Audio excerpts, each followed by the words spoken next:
Good evening, or good morning, or whenever you're watching.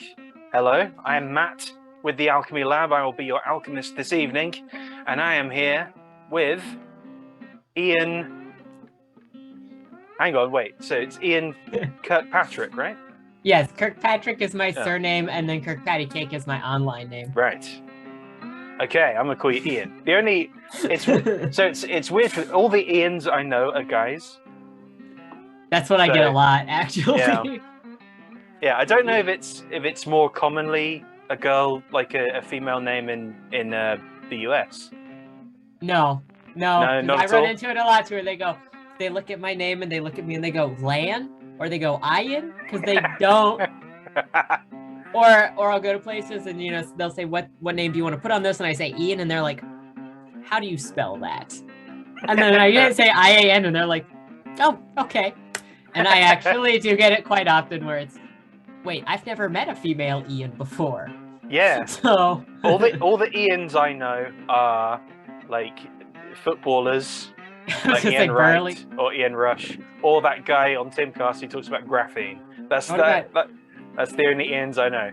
Ian Somerhalder. He's an actor. Oh, he's the dude from Lost, right? Maybe. I think so. Maybe. I never watched Lost. I know that he was in Vampire Diaries. I don't watch that either. But yeah, he's the guy who's. I remember. It's been a while since I've seen this man's face. I think his eyes are quite big, and he's always kind of like. I think you're right.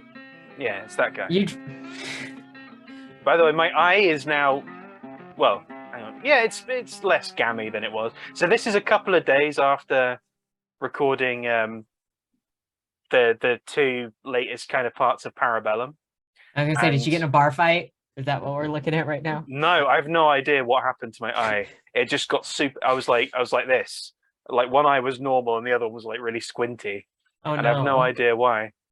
It was like all red and like swollen around here. Oh, hello, dog. One moment. Back. There we are. Sorry about that. Food delivery. Hey, you do what dog parents got to do. You got to check. And they're always quiet until you press record, until like 5 minutes after you press record. And then they're like, oh my God, things are happening. So yeah, I don't think I've gotten through a loin stream yet where Tate's not barking at some point. Well, talking of YouTube things, for people who don't know who you are and what you do, who are you and what do you do?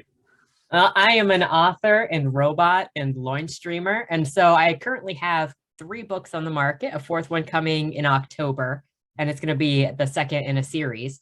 And that's my main thing. I actually started doing YouTube specifically so that I could, 1, talk about my books, and then 2, talk about the books that I've been reading, because I read a lot of cringe, as you can see right there with freaking Jack of Hearts.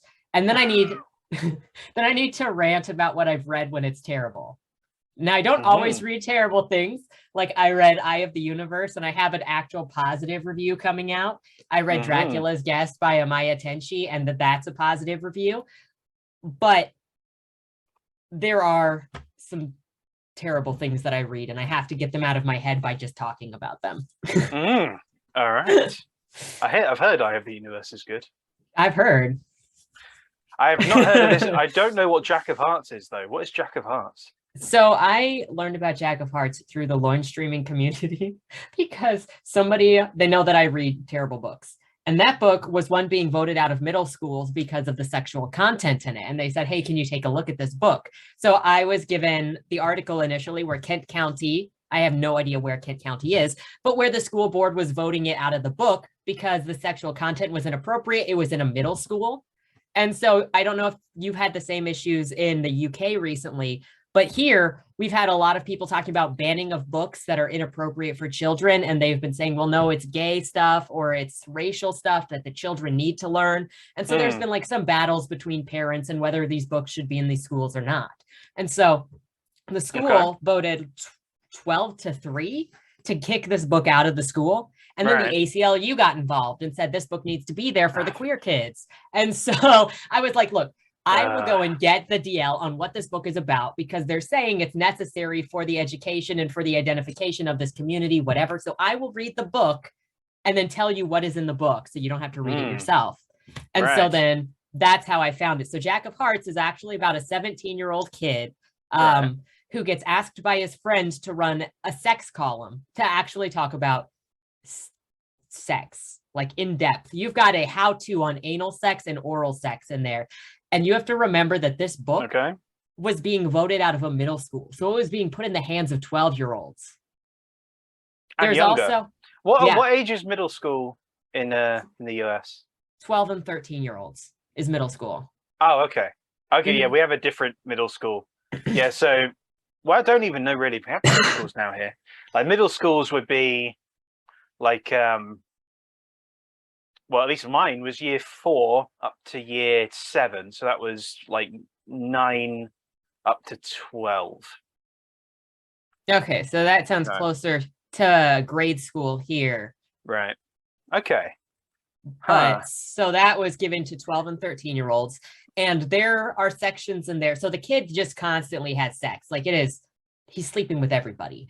But freaking the end of that book, oh my gosh, I don't ever know where to start to rant with a stupid book.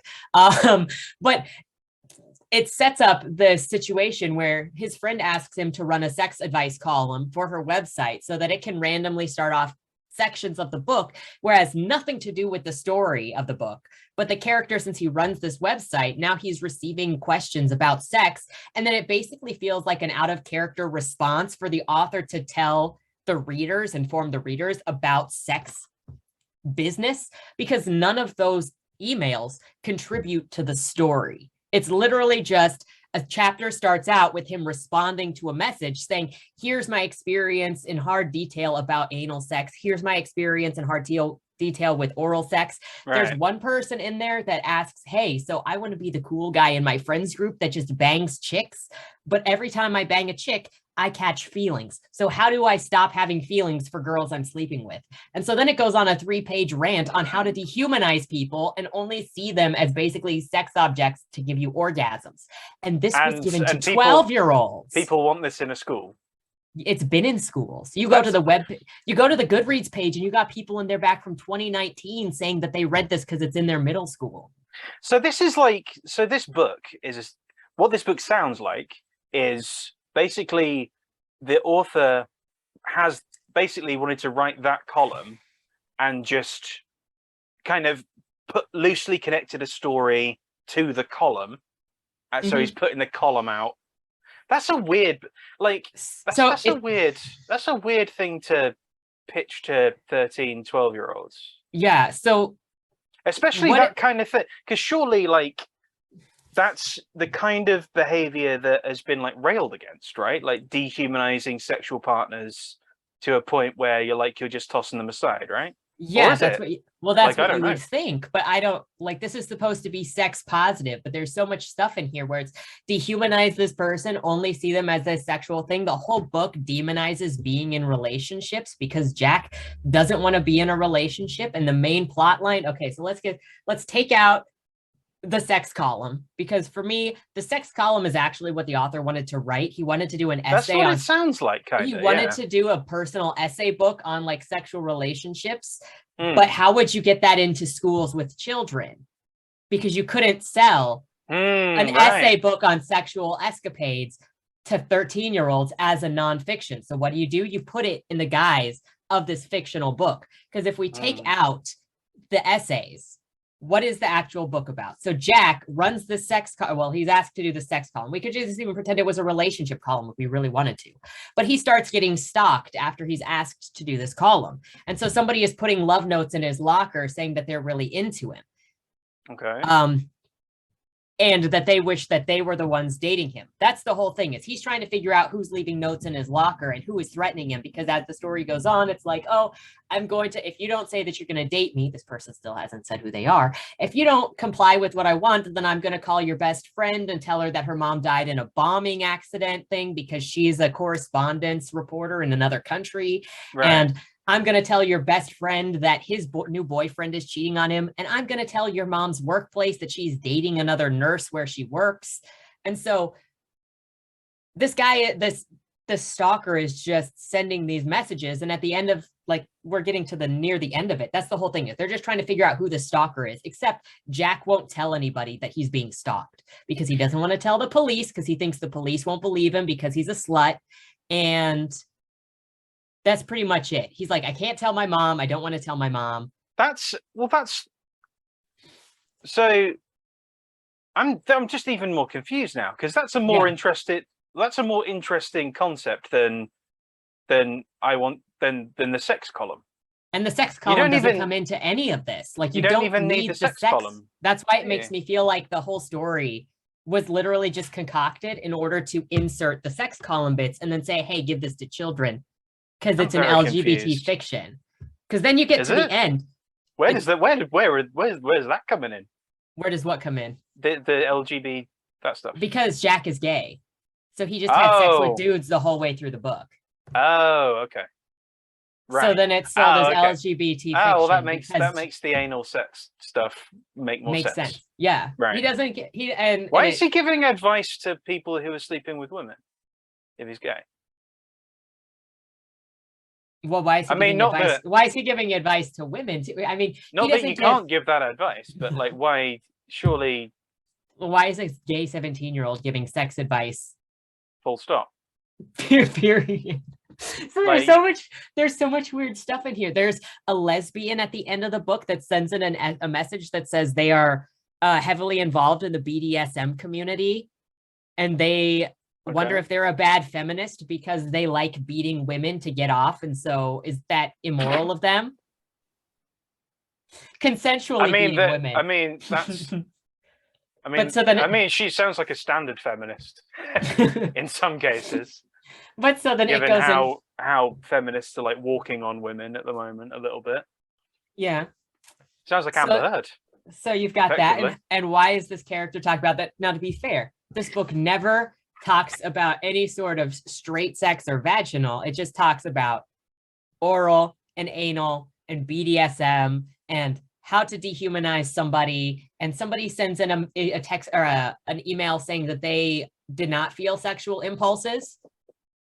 And so they felt that they were weird. So there's a little bit in there about being asexual, though that bit is weird because Jack is so over the top sexual that even when he's got this person that says, I'm kind of sexually repulsed, even I get grossed out with this stuff. He says, well, maybe you just haven't found out that you like dick or vag yet. You don't need to talk like that to somebody who's responded saying, hey, I'm not super into sex. I don't know. I'm so confused. So is this in the curriculum? Like, no, it's in the, as far as I know, it's in the libraries. I have no idea if it's in curriculum because I'm not in any of these schools. So I don't know if they actually hand this out as part of the curriculum. If it's part of the curriculum, that's weird. Yeah. If it's just in the library, it's less weird. I don't know. I would say because Hustler doesn't have a place inside of school libraries. Right. True. Yeah. And that is true. And this has very detailed sex in it. If you watch the video, I read some of the email responses to just give insight into how graphic this is. And it's more graphic than some of the erotica that I've read. Wow. Interesting. I'm trying to think of what was in my school library, and it was because I used to go into the library quite a bit, obviously, because I'm a fucking nerd, but they never had anything like that. Like they had like graphic novels and stuff, and sometimes they were like violent.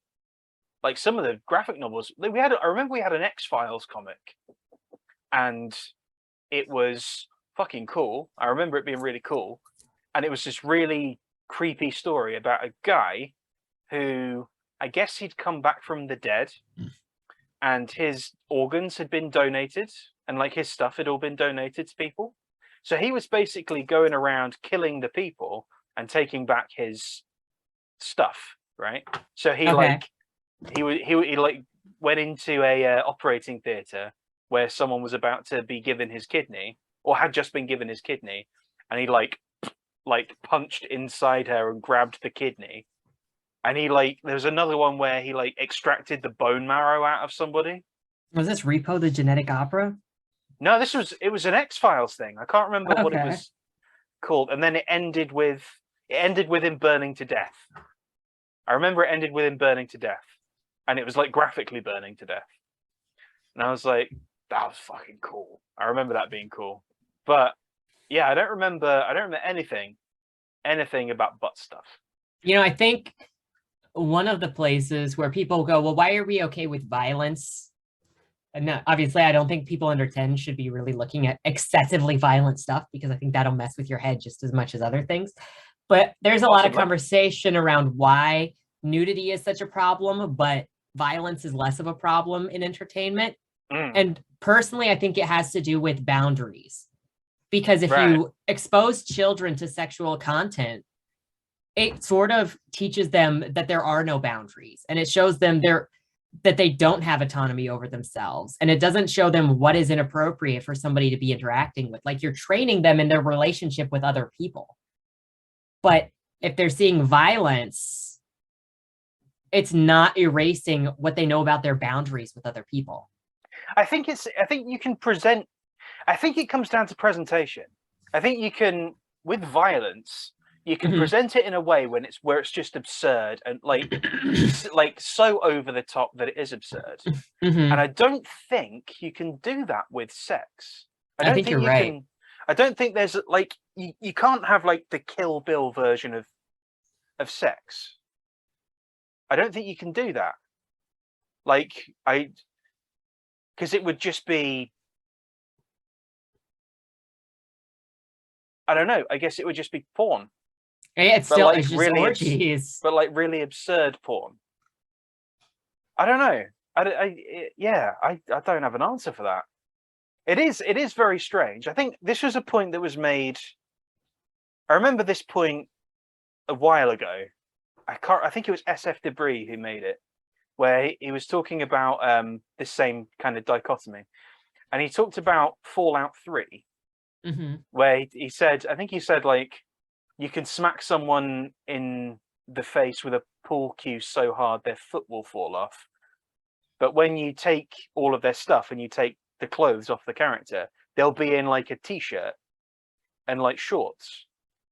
So in a thing where you can see someone's exploded brain, you can't see their nipple, and it's weird that that's a dichotomy. But I think it comes back to the like absurdity angle, where the violence in Fallout 3 is just insane a lot of the time.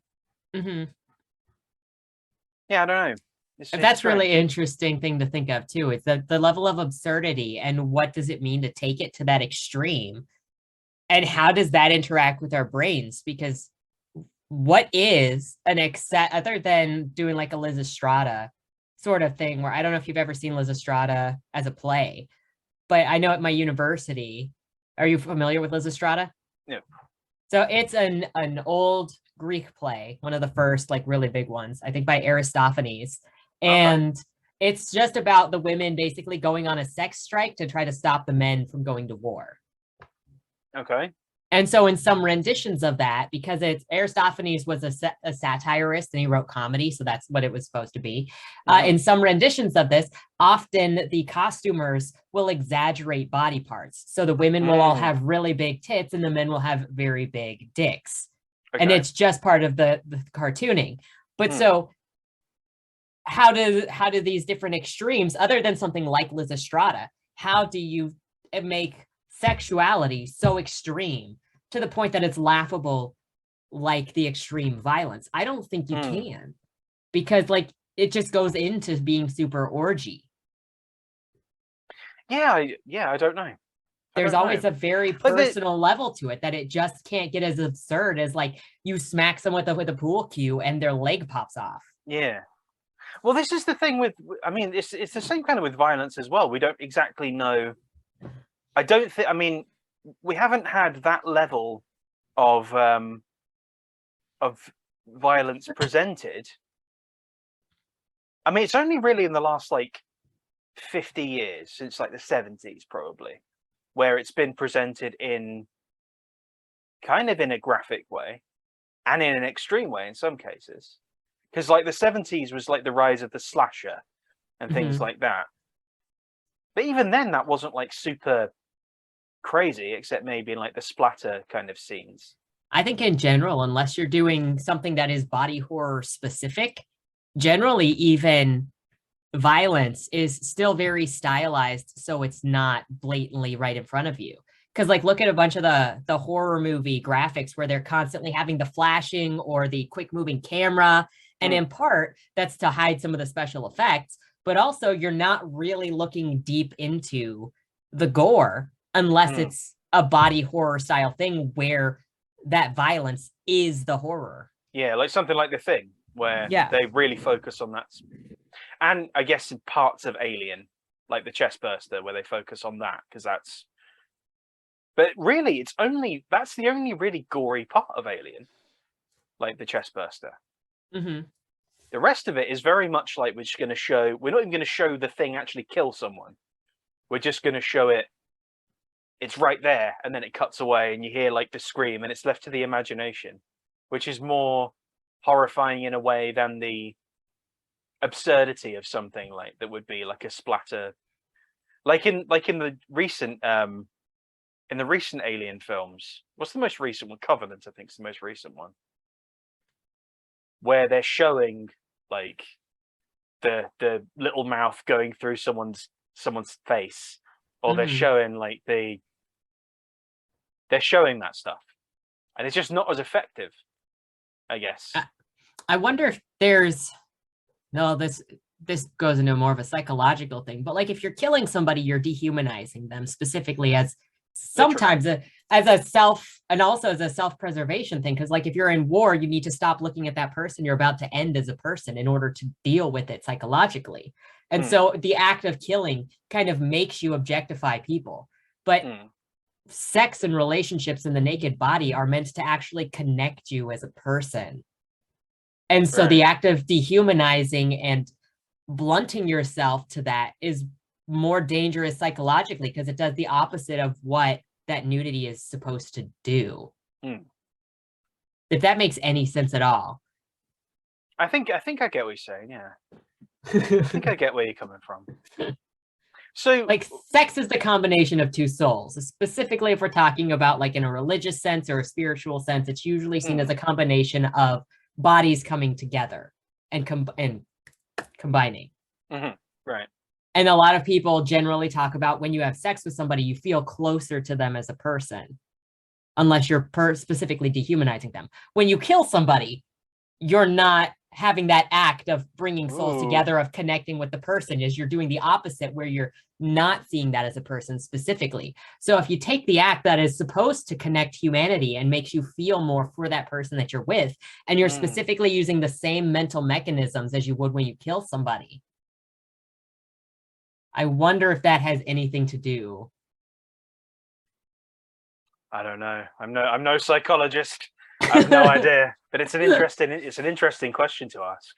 So in your own work then, so what are your kind of genres of choice in your own kind of writing things? So I write a lot of satire and exaggeration, and then I write magical realism, which kind of uses some of the same elements as satire, which is like exaggeration and stylization and extremes. So my current works that are available, I have Dead End Drive, which is a horror satire, and it takes basically imagine a murder mystery style thing, a murder mansion like Clue, but everybody is just trying to kill each other in order to get the money. It's not like a whodunit, it's a who's going to exist in the end.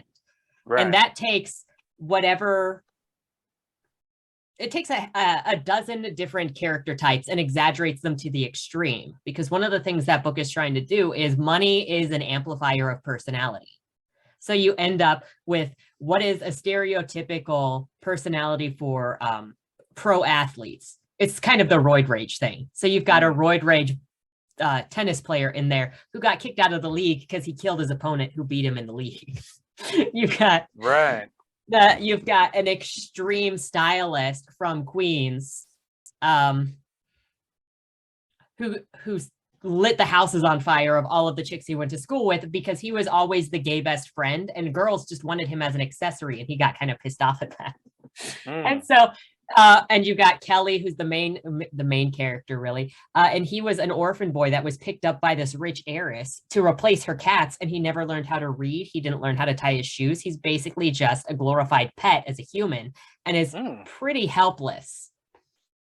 And so you've got all of these extremes of all of these character types. You've got Angus, who's a Scotsman, and he's just a big house of a man that is accident prone to the point that he got chased out of Scotland.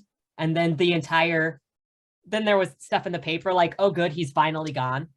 Because he was just so accident prone. He'd like stay at an inn and it would catch on fire and everybody just blamed him for all these bad things just happening. And so so his presence then in the story, it's like, well, obviously all this death is following this man around, and now he's here around all these people and they're all dying, so that's but he's oblivious to all of it, so like he doesn't really understand why people hate him. There's a couple chapters in there where two of the characters get together to try to take him down because he's not trying to win the money, but he is competition for them and they're all bloodthirsty, so whatever. Not everybody in the book sucks. Like Angus is a normal person, but these guys are like, we're going to kill that guy and we're going to team up and do it. Well, they try to kill him 5 different ways and they fail every time because he is so big. They try to push him downstairs and he just tumbles down the stairs and then gets back up because he's a big Scotsman. They try breaks all the stairs on the way down. Well, they try to push him off of this ladder because they get him on the ladder and they want to crack his neck by pushing it over, but he's too heavy for the ladder. And he's tall enough that he doesn't need it really anyway to reach the book. They try to shove him into a fireplace, but his shoulders are too broad, so he can't fall into the fireplace. And what's one of the other? They try to push a heavy body of armor onto him, but it's bolted down, so they can't do that. And then they try to drop a chandelier on him, and it just barely misses. And he turns around at some point and he just starts laughing because he's so used to stuff going terribly around him. And then he sees one of the guys that was trying to kill him over against the wall. And he just thinks that guy just witnessed his accident proneness where the chandelier just fell on him. He's like, you see that shit? You'd like, be surprised at how often that happens to me. Me masters, I must have a guardian angel. And then he just like awkwardly laughs and walks off because he's so used to that happening. Yeah, dude. And so you just have all of what's that? Dude, just going red. Yep. Like... Yeah, pretty much. They all get really pissed off, and so you've just got all sorts of extreme characters and over the top stuff in that, and it's just a story on human nature, but in satire and horror. Then you've got Boom Boom Boom, which is my most recent story, and it's a straight satire, and it's about a Ukrainian YouTuber who does explosions in the middle of the woods. He literally lives in a town called Nowhere. And oh boy. I know this book is cursed. I swear on my life. So I wrote it 1.5 years ago. Oh no. Oh, that's perfect. Well, I say perfect. Oh, let me go more into this. So he lives on a border town with Russia. Obviously, he has to. And so he just does these explosions in the middle of nowhere. Well, a couple of American feds find his YouTube channel that has like 5 subscribers. And they're like, we see an opportunity to use this kid to start a proxy war with Russia. So they just show up at his house someday and they're like, hey, we are just American sponsors that want to sponsor your YouTube channel. Here are a bunch of military grade explosives for your channel. No. Good luck. And so then Jan is just like, yes. And he takes those explosives and he does them over at the border and he creates an even bigger explosion that then gets Russian soldiers to come over to the town because they think they're being attacked. But the Ukrainian government doesn't know anything about Jan's YouTube channel, so they think that Russia has started the attack so that they could justify. So there's this misunderstanding between the two of them. And so then the Americans come back because they realize that the Russians are infiltrating this small town and they're going to find Jan. So they take Jan to Washington, D.C., where they lie to Jan about him having his own movie studio for his YouTube channel. But really, it's the government using him to create bombs. And so this whole thing is just this dumb YouTuber. That's accidentally the most perfect satire for like the current stuff in Ukraine. So I wrote this a freaking year and a half ago. You can even go on my social media where I was posting about it a year and a half ago. And it was set to release May 1st of this year. And so it went into ARC reviews at the end of January. And 2 weeks later, Ukraine and Russia started. And so now so many people that have picked it up have thought that it was a commentary on that, or have called me scummy for having written about that specifically. I'm like, bro, I didn't once market it, connecting it to the current thing, because it's not the current thing. Oh man. It was really rough. I was submitting it to reviews and like for formal reviews and for contests and prizes and stuff.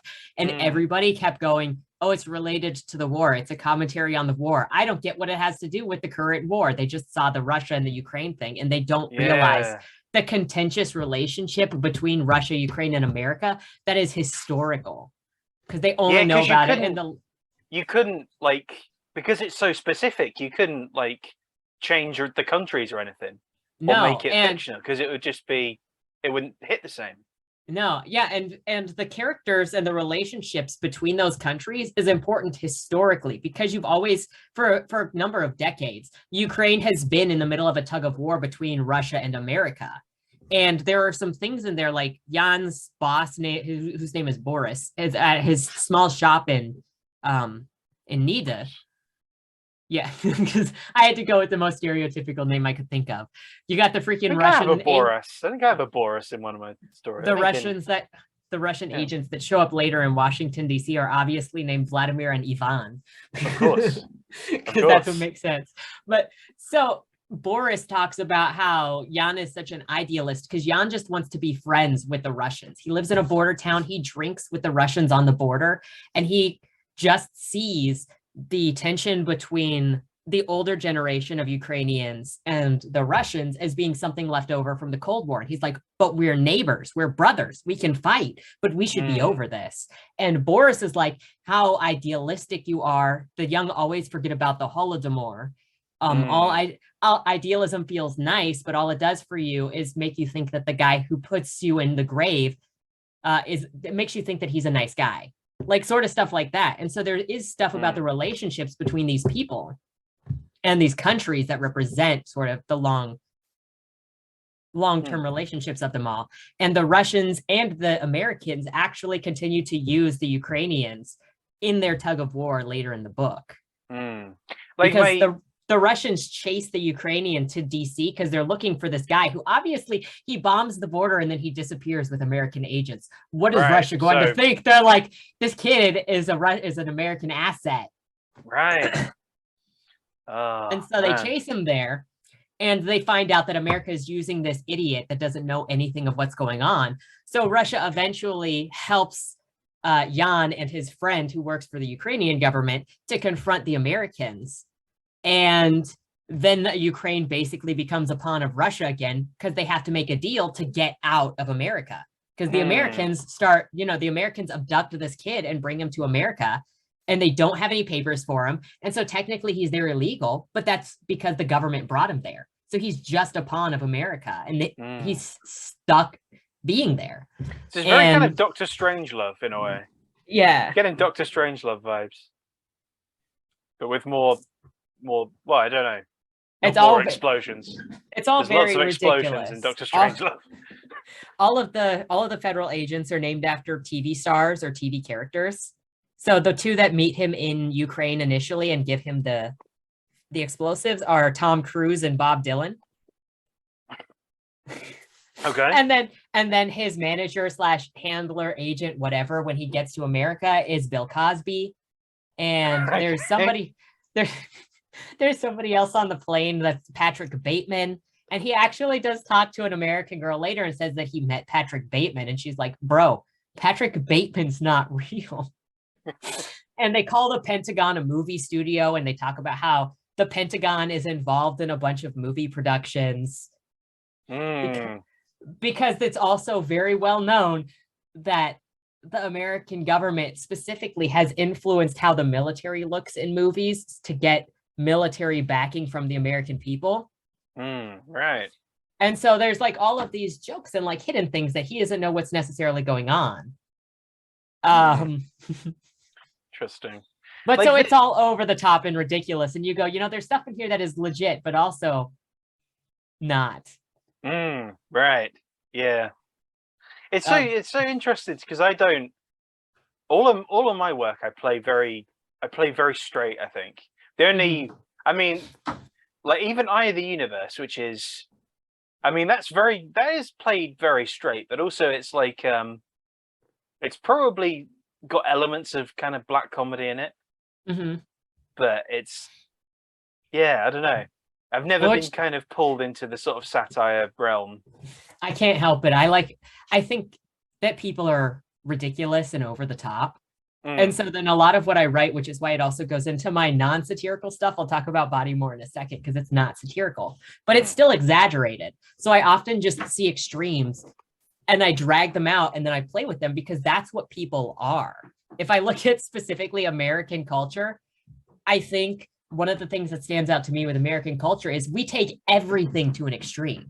Like freaking even look at religion. You've got even Christian, we got thousands of Christian denominations because everybody's got to take individualism to an extreme. You got your giant meal. You think that's a big meal? Well, just go to the grocery store or the fast food place and get a meal for a king for $7 because Americans have to take everything to an extreme. That is and I think that just bleeds into what I write. So that's why I write satire. Yeah, you're not joking about the food. No, when I went to Austin, I would order like side dishes and they would bring out like ridiculous. Like I ordered some chicken strips in a place, and what they brought out was, I swear, like just a breaded, like they basically took a chicken breast and just cut it in half and breaded it and fried it. And they did that with like 4 of them and then put them in a bucket and then just put them in front of me like, here's your side order. Here's your appetizer of chicken strips. I'm like, really? Jeez. And in another place, I got like I wanted, I think it was like crab cakes or something like that, or fish cakes. I think it was crab cakes.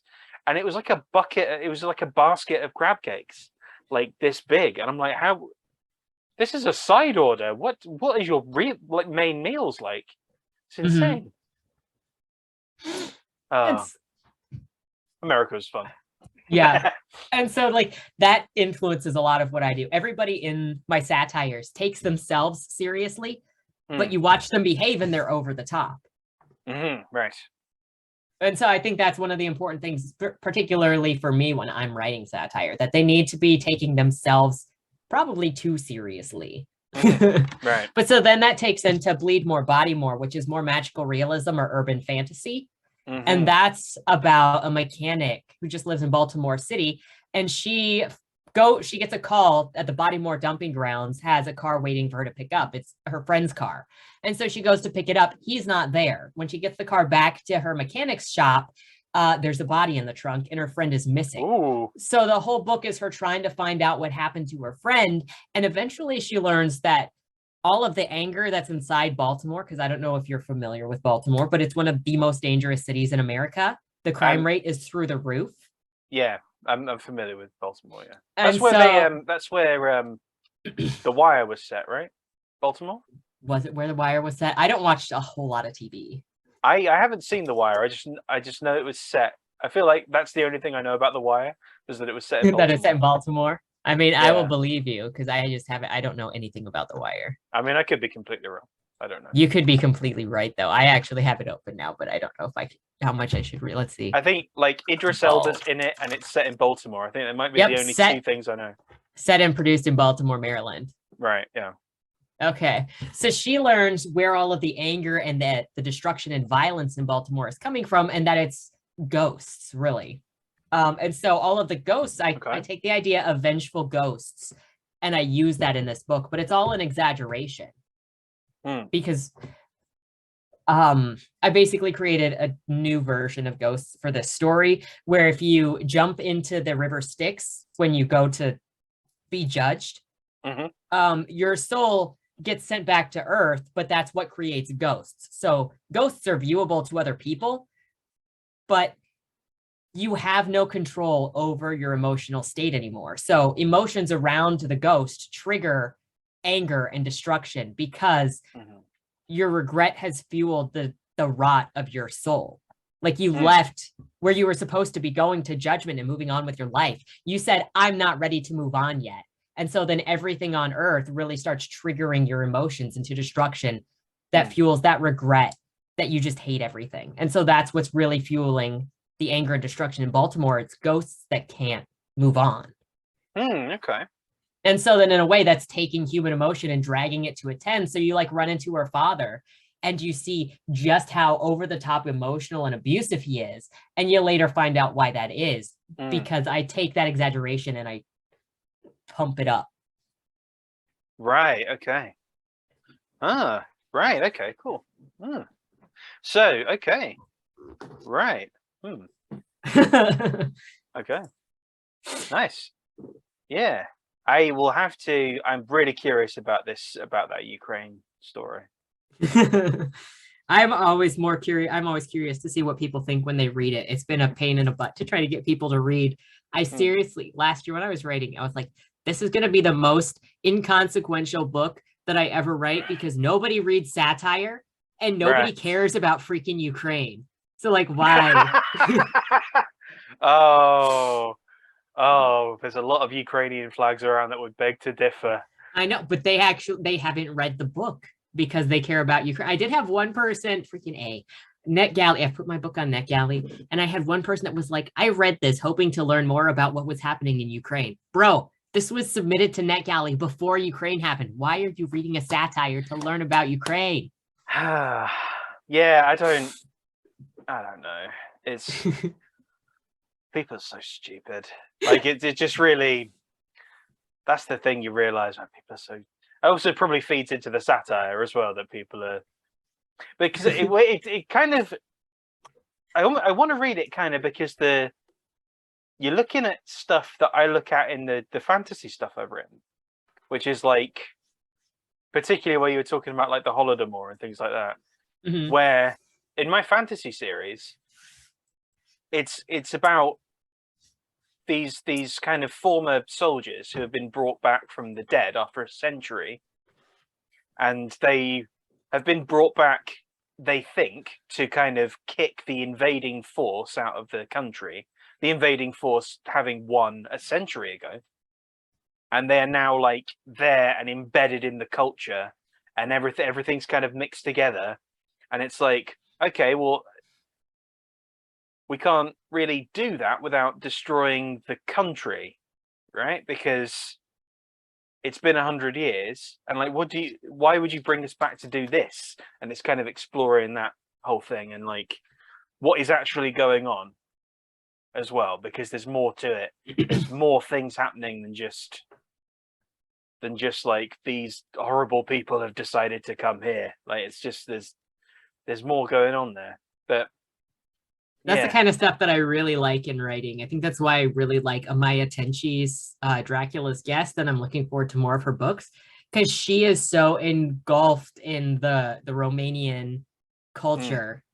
And she's done so much background studying on mystical creatures and especially the Romanians and how they feel about specifically vampires, which they hate, and like infusing the history and the culture of that area into her book. And I love seeing people interpret real information into the books in like legible ways. Yeah. So kind of like what you're talking about too, which is why you brought up the Holodomor. It's the same as like when you read Ayn Rand, and I know a lot of people just randomly hate Ayn Rand for whatever reason they have. I liked her. I haven't read any of Rand. I know like Rand seems to be like Marmite. It's like people really love Ayn Rand or they really like hate Ayn Rand. I usually see such drastic hatred for her, and I'm like, guys, it's just a book. It's fine. It's you can tell. I've only read The Fountainhead, but you can tell how much she hated communism and the way that she lived through it.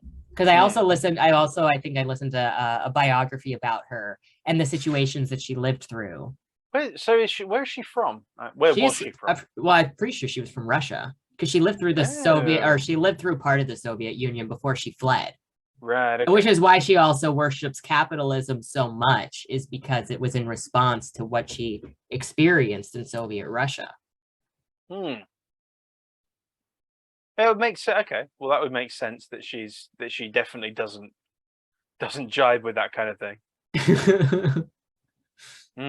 It's like if you've been to that part of the world, like not Russia, but like the places that Russia occupied for a while. It's very, very like Hungary in particular. Hungary is it's a very intense place to be. It's a very intense place to live. Going on holiday there is probably fun, but living there is very intense because there is this. It's just a very like there is this tension between people there because it's like it's been a place where a bit like Hungary is sort of like right in the middle of an area where a lot of awful shit has happened. So they were occupied by the Nazis, and that whole thing went down, and then they were occupied by Stalin up until I think the wall came down, and and now with things kind of in so much flux, particularly in places like Budapest, where where you have like this real clash of political kind of cultures and things. And then when you go out to like East Hungary, where it's very like where things are like really downtrodden and where they've got like completely different issues with like the kind of Roma, and it's a place. It's a really good place if you're a creative because it just the energy of it really feeds into what you write. I think a lot of the fantasy stuff came out of living in Hungary. Yeah, living there I think I lived there 2 years, and it kind of bleeds into my work a lot. I don't know if it's completely accurate because obviously, depending on where you live, you get a different education on the history of places, which is also why I love talking to people from different places. One of the loin streamers is from Serbia, and I learned so much listening to him just talk about the Kosovo, and the different, just the culture of where he's from and the relationships between the people in that area. It's not something that you get as a foreigner in any of your way of studying anything, because they're not going to teach you certain things in school, and you don't know what you don't know, so you don't know what to look for. So I love hearing people talk about these places that I've never been or I may never get to go to. So I don't know if it's necessarily accurate, but was it that Hungary was under German occupation and they turned to Soviet Russia for help from them, and then that's when Soviet Russia got its boot over Hungary? I'm not sure. I think what happened was, I could be wrong about this. It's okay. Someone in the comments can correct us because I want to know. Probably. I think what happened was the German army. I think Hungary was sort of a vassal of Germany because they were, or they probably allied.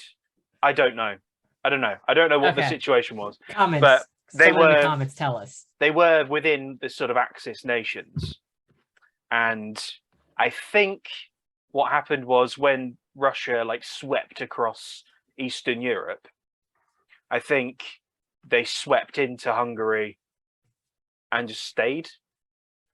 I think they're like it was part of the territory they essentially took, so they were like, okay, this is ours. We're gonna go ahead and be here for a while, and they were there for years, decades. It's so disappointing to not get to know so much about the history of some of these countries and their people and the things that the people hold. Very important, because I think it helps a lot to understand how that country is acting today. And I think people just, not specifically Hungary, but people from other countries, specifically, I freaking talk about America because a lot of Americans are super ignorant. I know that. But they'll look at like how other countries are acting and then be like, hey, you shouldn't be acting like that. But they have no idea actually why those people act the way they do. And there's always a good reason behind it. So like, why is Hungary the way that it is? Well, if you talk to the people, you'll get a good idea of the history and relationship they have with other countries and why they're defensive in the way that they are defensive. Yeah. Yeah. It's and like I think that's something that's really missed, is that level of compassion and understanding that you don't have to like it, but at least understand, like, if this person, if we take it from being a whole country and just look at a person, if this person reflexively hates like all men, well, maybe instead of just getting mad at them, because I'm not saying that not all people that do that kind of hatred are justified or ever justified, but if she's like, every relationship she's ever been in, she's been beaten by the man, so she's afraid of women or afraid of men, then you can more understand why she's defensive the way that she is. So then why can't we apply that to countries that might be a little more defensive within themselves to protect themselves? Well, you can have that conversation with somebody, right? You can have that, you can like actually speak to them and get that perspective, but you can't, I feel like we're in the communication we have now, mostly like online, mostly via text, is really, you just can't have that conversation, or it gets misread in a because text is just, you don't get inflection and you don't get tone and things like that. So it can feel like you're confronting somebody when you're not, you know. And a lot of people, I'm sorry. Yeah, when you just want to like get an understanding of what's going on. Yeah. Even like, no, go on. I know that in a lot of situations where I have, even with my small group of people that I read books with, is somebody in there likes to ask a lot of questions. And she feels like sometimes that can come off as her being argumentative because she's just asking for more and more and more clarification. And in some cases, like especially because of Twitter and interactions on Twitter, asking a bunch of questions can sometimes look like you're looking to pop holes into somebody else's experiences instead of you're just being inquisitive. And so people are both defensive, are kind of defensively trained to take questioning as an act of aggression instead of an act of learning. Yeah. Well, even in person, people kind of just vomit words at you a lot of the time, and it can be kind of difficult to get an understanding with somebody because you just can't, because they just talk and talk and talk, and they just like blah, blah, blah, blah, and they go over like 9 points, and you're like, well, I wanted to ask you about the second one, but now you've gone over loads and loads of them. It was just like, okay, fine.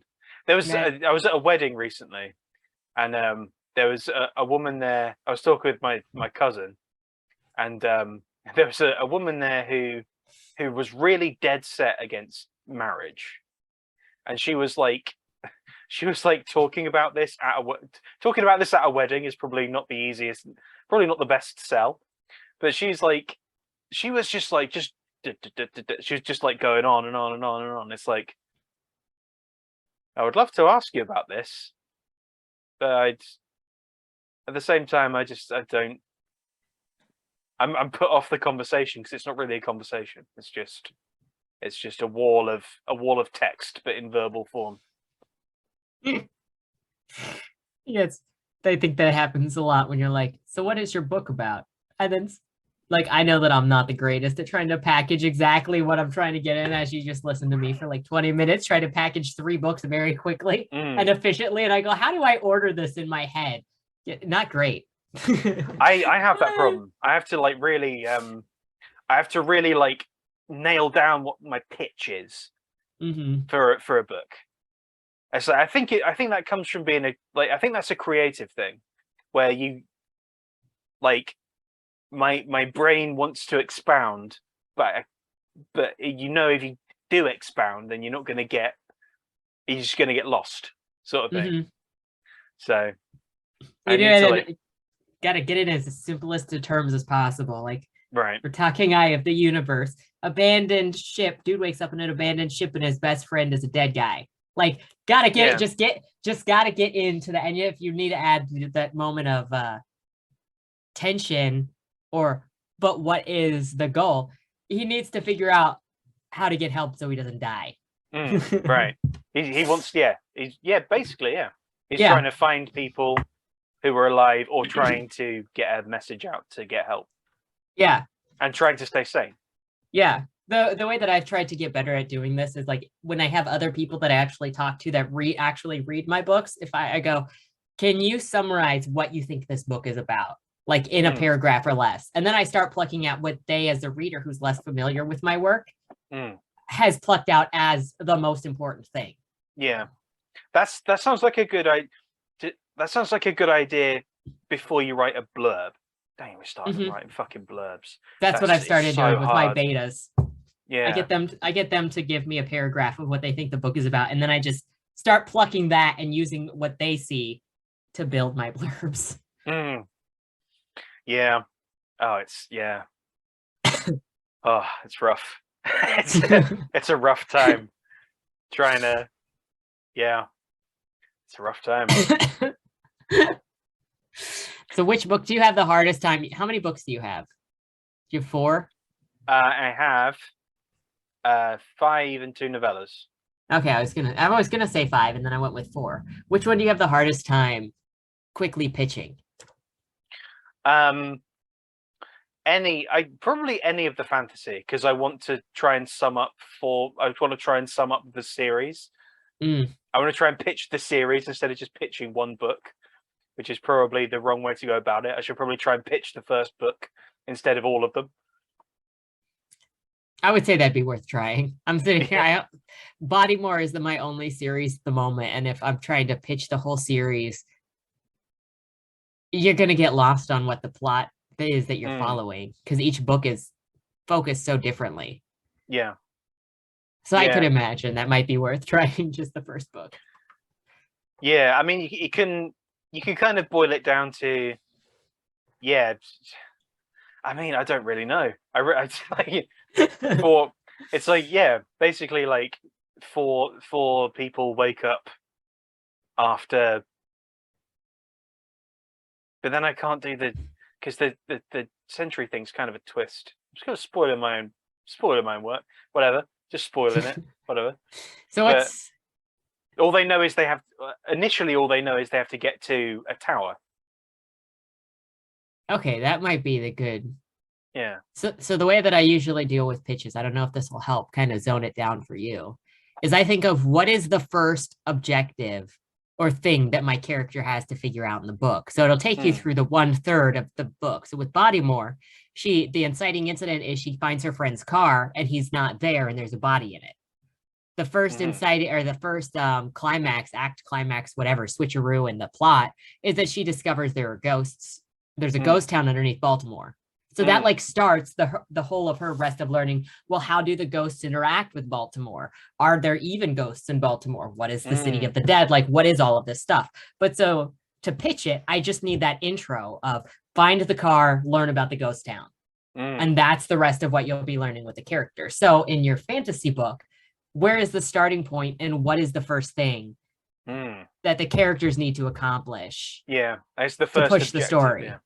Yeah, so if it's they wake up and they have to get to this tower for X reason. Yeah.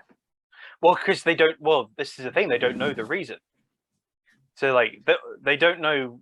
Yeah, because they've basically woken up with no memory, and all they know is they have to get to this tower. That's the reason, though. Yeah, but they don't know why they need to get to the tower. They just do. Yeah. And one of them is. So this is. And then I want to go and yeah. And one of them is not what they once were. They were inside a giant suit of armor. They're essentially like a walking tank. They're no longer a human, which they were. They're now like a walking tank.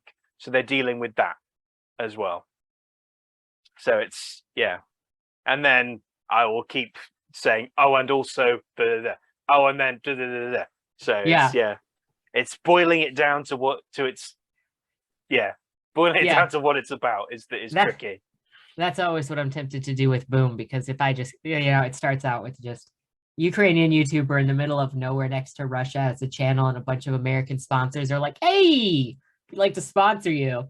That's pretty much the most boiled down version of it that I can have. Yeah, I wonder if on that on that book you could add to the top of the blurb, I swear I wrote this before, like, what was it, February 2022. I swear I wrote this before then. It has nothing to do with anything. Like, It doesn't even matter. People that want to see that will see that. I had a post on Instagram that was posted at the beginning of January at some point, and I had been boosting it so that it could get some more play, and somebody saw it in February and was like, "Oh, this is scummy. I can't believe you wrote about this." I'm like, "Bro, you think I wrote a whole novel in like 2 weeks? Are you joking?" This post was posted before the thing you're outraged about. There's a date on this post. Yeah. So it really doesn't sucks. matter. Yeah. Things outside your control kind of like jump in and ruffle feathers. Yeah. That's why it's blurst. Yeah. All right. So my main thing really, I mean, my main thing is well, the main thing, at least according to this channel, is like RPG kind of focused stuff and D&D kind of focused stuff. Do you do any of that?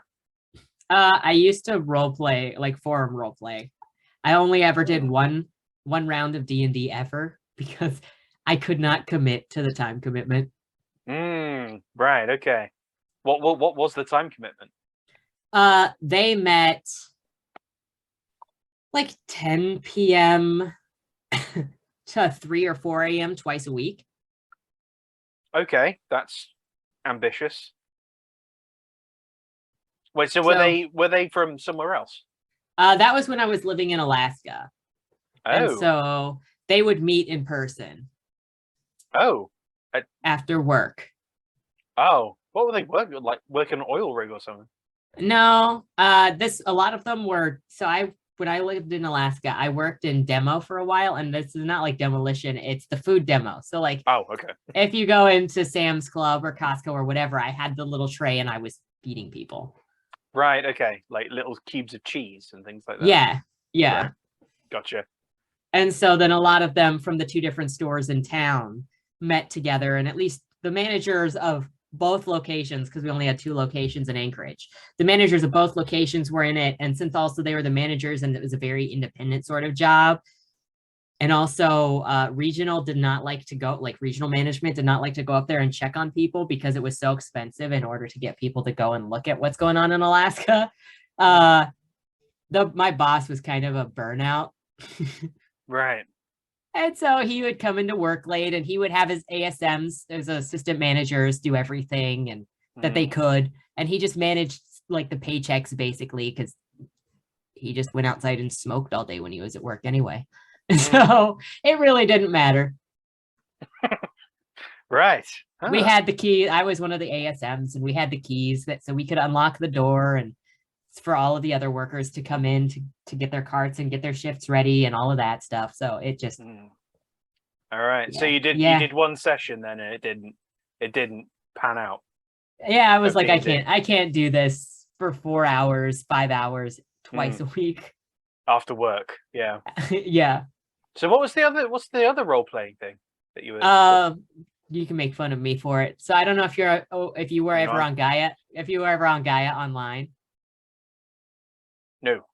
Okay, so pretty much all of my youth was spent when I wasn't doing schoolwork and stuff. There was just an online forum that everybody that I knew eventually was on. It was so populated that the front page of the roleplay forum would you refresh the page, and 25 listings, all 25 listings on the front page had just been posted in the last 60 seconds, because everybody was constantly like creating new role plays and doing new stories. And so that is just collaborative writing, where you would go in and somebody would be like, this is a school role play or whatever. These are the character types. You create a character, and then you just respond to one another and you build a story together. And so I did a lot of that. It's not quite like D&D, but it is sort of like, we didn't have stats, but we would still create profiles and create our characters and then interact and build the story together. And so I did a lot of that. D&D, when it's done well, is kind of that. Just more gamified, I guess. Yeah, there were places that did do the gamify, because you could have little dice rolls on some of the posts if you really wanted to. But most of the role plays I just did, it was you just join into the setting and then you interact with the different people. And sometimes there was a a more clear-cut plot, and other times it was just a setting and then you inserted and you basically created the plot with the other people in the story. That's cool. Yeah, that's cool. That's like yeah, that's very, very escapist. I like it. Yeah. And so I got very used to, I know one of the hardest things for a lot of people when they start writing publicly is showing other people your work. Well, I got to be a cringy teenager that just posted a first draft response every time to all of these other people. Right. So I was very used to other people seeing what I was doing. And like, I mean, I don't know about getting feedback, but like, the whole thing with the role play is like kind of like D&D is you're just posting stuff. It's not necessarily for feedback, is you just have to work with each other and respond to one another. And you just get to practice your skills together, basically. You're just there for a good time. So a lot of that pressure of making sure that it's perfect the first time is gone because you're just responding to other people. Okay. And you're all doing that together. Yep. That's one of the difficult things with D&D is that it's a lot of it, particularly if you're running it, a lot of it kind of gets, a lot of the pressure is kind of on you. Yeah. Yeah. Which is which is weird for me because I way prefer running D&D to playing it. I think. Oh, you're DM? Yeah. Well, I'm the DM for what we do on the channel for Streets of Mir, and I'm the DM for 2 other games at the moment. And I played in one with MS Arthadian, who you meet in a tavern too, to check him out. But yeah, I really enjoyed his game. I enjoyed being in his game because it was also kind of getting used to his system because he's got a different system entirely that he's kind of built from the ground up. But I really, really enjoy the kind of, I don't know, maybe it's like I enjoy the kind of thinking on my feet because there's always, people will always throw you curveballs and it's like, okay, I really want to, okay, cool, we can react to this. So what would happen then? Okay, there. And it kind of stimulates the sort of storyteller stuff in my brain. Or maybe I am just a massive control freak, I don't know. But well, that's a lot of what the forum role playing was like too, because maybe you would have your setup.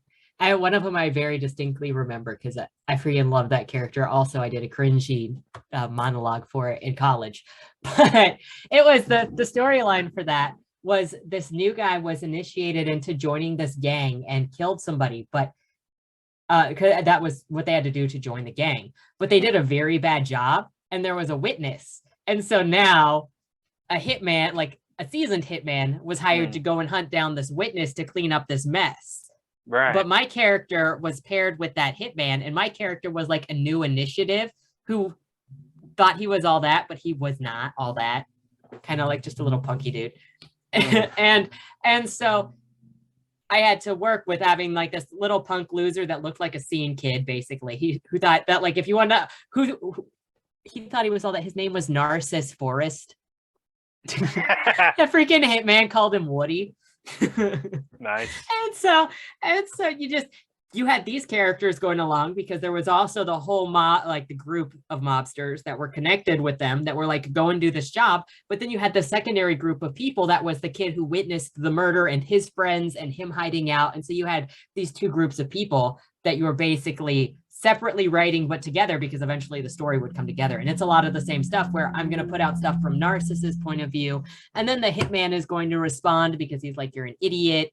And you don't necessarily know what's coming next, and all you can do is respond in the moment. Right, yeah. So it's a lot of, I think, similar to what you experienced, and it's a lot of fun, but also frustrating because you got to have the partners that are going to continue to show up, because if they don't, then the story dies. Yeah, it sounds simultaneously like a lot of fun, and it also sounds very intense. It depends on the story. I know back in the day, everybody was always trying to out angst each other. So you'd be like, my character is a runaway because they've got an abusive parent. And somebody would be like, oh yeah? Well, my parent didn't just beat me. They raped me too. And so you would just like out angst each other because everyone wanted the worst sob story. Yeah, be as edgy as possible. Yeah. And then it became eventually you're like, oh, everybody's trying to be edgy. Well, I'm going to give my character a happy home life. My character's character's got a loving family. His mom just died of cancer. Let's make it wholesome. And tragic. Yeah, that's one of the things I quite like to do with. Well, I like to do just nutty things. I try not to make my characters like the same Hmm. across things. So I'll make someone suave, or I'll make someone like be like an idiot kind of pacifist type character, or I'll make someone who is very kind of tortured, or I'll make someone who is like very happy-go-lucky. And it's Hmm. just like, just keep it rolling, just do whatever, you know. Do you have any character elements that you find are recurring, even though you don't really try to make them recurring? It's just kind of something that's Hmm. more maybe signature to what you do that you're like, well, that keeps happening. Oh, good question. I don't. I bet you do, and you just haven't thought about I it that I deeply before. probably do, and I just haven't spotted it. Because sometimes some of them have been pointed out to me. I know that I typically have characters that are a little more emotionally blunted, like they're not super expressive, which Mm, is funny because my long-term creative partner, who I met role playing, almost like 12 years ago, we're still yeah. best friends. But so he and I have been writing together forever, and we write complementary characters pretty Mm, much reflexively. And so my characters are often emotionally blunted, and his are like super squishy emotional characters. And it just sort mm, of happens. I also had somebody recently point out to me that I typically write characters that fall into a protective role. okay. And it's not every character. And then if I look at my books, I often have characters who are naive and they're learning about the truth of the world. So if you look at like Boom, Boom, Boom, you have Jan who doesn't really understand the complexities of global Mm, politics. And then he wakes up to that. If you have Bodymore, you've got the girl that starts learning about the ghosts. So somebody waking mhm, up to the reality of the world. In Dead End Drive, you have Kelly, who's the 14-year-old, who is learning about the brutality of humanity through all these other mm, people killing each other for money. And then you've got like one of my other books that's still a work in progress called Creatures Lie Here. And it's about a journalist who's trying to get his start in journalism. And mm, so he learns about this kid who is accused of murdering his twin brother. And so this guy goes into an asylum because it's the 1950s and the kid is claimed to be insane. So he goes into this asylum to get the story. And then mm, he starts learning that people are not what they seem. mm. Like they're a Right. monster. It's a whole story about like if you look into people's eyes, there's the facade that we present on the outside and then who we are on the inside. Mm, And society kind of rejects looking at people's souls because they don't want to go that deep. But if you look in mm, people's eyes, you can see who they are. And so in that story, he learns to look at people for who they are instead of what they present. And so again, you've got another waking up to what yeah. reality is. And so I do that a lot in different ways. I think I know what mine is because Okay, I I just thought figured. about four characters that I've RP'd as, and have all either been like a fish out of water, or they've been like, so they're all like fish out of water or rejected by something. So one of them, so the pacifist one was a well, so I mean, being a pacifist, he was sort of a kind of fish out of water in his like tribe of, he was a kobold, tiny Yeah. lizard man. So he's like a fish out of water, and he worshipped a different god, and he's pacifist. So completely counter to their sort of, they were very warlike, and he was very not that at all. The hobgoblin character was not a warrior, was a warrior, but he wasn't, the stats I rolled for him were not good. So Oh I was no. like, okay, so this character is like painfully average. So let's say he just can't live up to his brothers. He has like 7 brothers, they're all warriors. He's a failure in his parents' eyes. So it's like, okay, so he's rejected. The character I did with MS Arthadian was kind of lost in space. So fish out of water, kind of. I'd say, oh, you And got that same thing going on with Eye of the Universe. kind of, yeah. I well Because that he is technically dejected and the only one like himself in that environment as well. in the sense that he's alive, yeah. Yes. But yeah. He does stick out a bit on Yeah. that ship, yeah. Yeah, and the other one was like a suave character. So in a lot different in some ways, but backstory wise, he was a human who grew up with elves. So it's fish out of water. So I guess Yeah. like that sort of stuff is That motif. don't I know love what that. I don't know what that says about me psychologically. I Probably don't think nothing good. But who knows? Who cares? Whatever. I have to ask, since I just brought up Eye of the Universe, were the people in the ward, the medical ward, were those the living people that were found at the end of the book? Or were those actually like him losing his mind?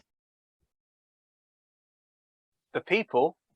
Oh, Because there were people that it mentioned in the epilogue that people were found yes. alive on the thing. And so I was wondering if those people in the medical ward that the main character saw were those actually people, but in his mental distress, obviously, he reinterpreted them as ghosts and ran away from them.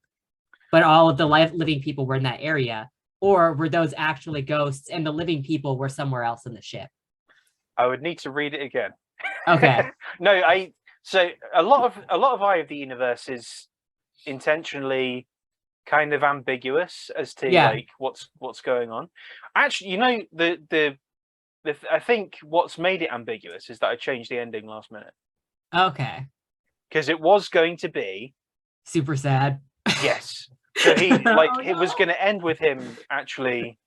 No, I don't. It was going to end not with him successfully offing himself, but it was going to end with. I can't actually remember. It was going to end with the people with the ship finding the Persephone, and they wouldn't find anybody alive. They would just find the skeletons that were all speaking to each other with the speakers and the receivers, and that would be how it would end. It was just this ghost ship with the people there. And I realized as I was writing, I think I wrote the scene. I think I wrote the last scene with Ziggy, where you find out essentially what happened to Ziggy, and I was like, I don't think I can end this book the way. I think it would be too much, and I don't think it would work if it had the ending that I was planning for it to have. I think I need to go back to the drawing board here and actually make it all matter. Because if none of it mattered, it would be like, well, that would just be like, it's just another. It felt too cynical. Yeah, a very nihilistic story. If all of that went for nothing and there was nothing. Yeah, because like at that point, they'd been through, because it deviated from my plan a bit. Because there's only, I kind of thought to myself, there's only so much you can do, so it doesn't feel samey. You know what I mean? Like every chapter, they walk around this deck and everyone's dead. Yeah. And they have irreverent conversations. And so there's only so many times you can do that. So you have to vary it up. So there's the sequence where him and Ziggy have to cross that, basically like a hull breach. And they end up drifting in space. And he has to get to the other side somehow. I was adding in these further bits of struggle and these further obstacles that they were overcoming, and I was like, when I got to the ending, I was like, oh no, I've made this too, like I can't actually do what I was going to do in the first place. And actually, not making it cynical was way better, I think. I think so too. Like it really brought it around. It really brought it around in a more positive way. I think that might have been like a watershed moment for me in my writing as well.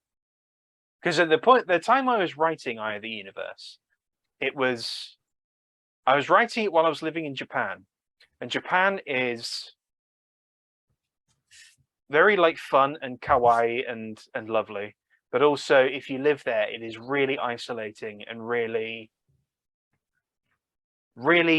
it's very weird, and it's very weirdly dreamlike, because it's a place where, like, you know, there's the sort of British thing of the stiff upper lip, where people are just like, I'm super polite, so I'm not actually going to talk to you and engage with you, and that carries over to Japan as well. But in Japan, it's kind of true. So I found it difficult to make connections with people in Japan. And I think that it was very reflective of my time there. Obviously, I wasn't living with a corpse. I was gonna say, but it was the unresponsive dead people.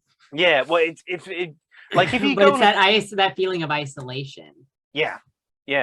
And I can see what you're saying too, with that feeling kind of dreamlike, with kind of corresponding to when the narrator was on the theme park level. Right.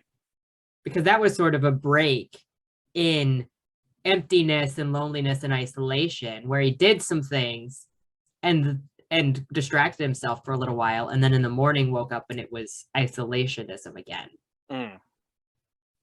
Yeah. Well, it's like it's the thing of like walking around. I think on the trains it was the most stark for me. On the trains, because on the trains people just don't talk. Like, people are dead silent. The trains are dead silent. Even when they're full, even at rush hour, just dead silence. People are not looking at each other. They're just like, I just want to get home. Usually because it's like quite late at night and people are exhausted. But even in the morning, it's just like, it almost felt like I was in like GTA or Skyrim or something like that, where the people around me didn't feel real because they were just silent and they were just not interacting with each other or me or anything. It was just like, what is this?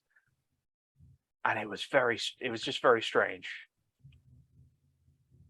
And I think that fed into the book, probably. I could see that in a big way. Yeah. All right. So I think it's a really interesting inspiration too, just to take experiences and package them like that and interpret them in a way. It's one of my favorite things with writing. What's an example of that with your work? Well, taking something in real life. Yeah. I feel like it's all over with the satire. All of those are observations of things that I just explode. Right.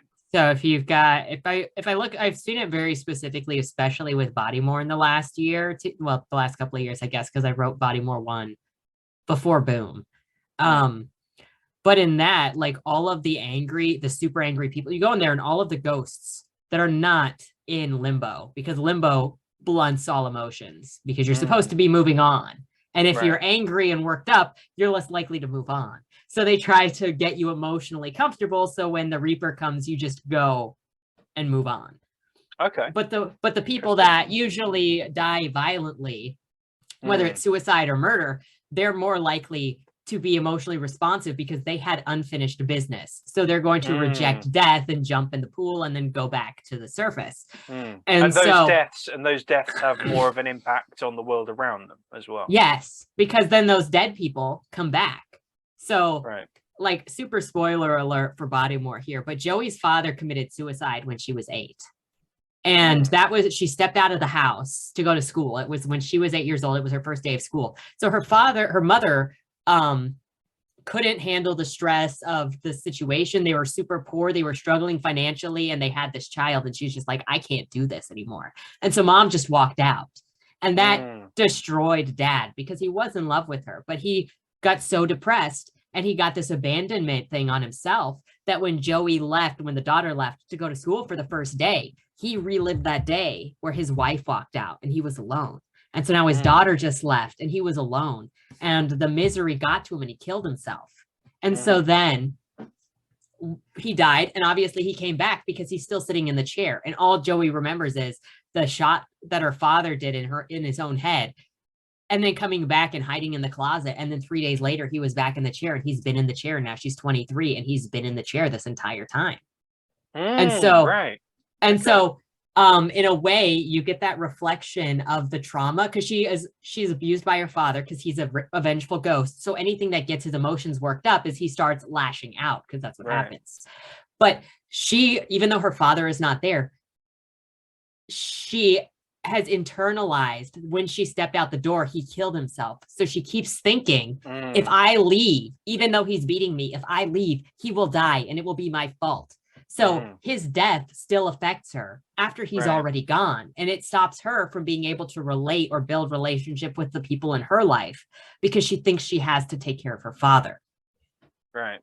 And so then going back to the question of like what observations in real life or things, I think it's in the ghosts and the way that people who are full of regrets, who have just let bitterness destroy them on the inside, continue to attack other people. And I'm especially seeing it with social media, how people are so ready to attack anybody that even mildly disagrees with them.